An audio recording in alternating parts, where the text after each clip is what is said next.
Welcome to the Startup Funding Espresso. I'm Hall T. Martin, where we talk about how to raise funding and invest in startups and the time it takes to drink an espresso. If you have a question about startup funding or investing, please go to the website, startupfundingespresso.com, and type in your question into the chat bot in the lower right corner to receive an answer. I hope you enjoy this episode.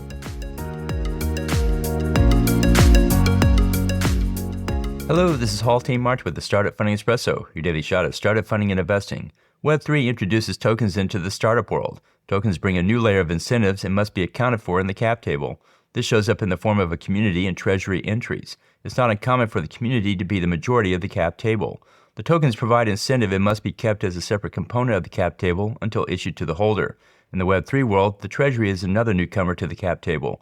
In the Web2 world, the treasury value was spread across all investors as a component of their equity stake. The treasury must be set aside to compensate the token holders. The token can be treated as a warrant. Warrants give the holder the right to exercise an option to convert the warrant into cash. The holder may or may not convert the token into cash.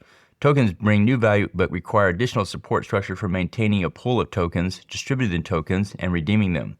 This brings new entries to the cap table. Thank you for joining us for the Startup Funding Espresso, where we help startups and investors connect for funding. Let's go start us into today. Hall T. Martin is the director of Investor Connect, which is a 501c3 nonprofit dedicated to the education of investors for early stage funding. All opinions expressed by Hall and podcast guests are solely their own opinions and do not reflect the opinion of Investor Connect. This podcast is for informational purposes only and should not be relied upon as a basis for investment decisions.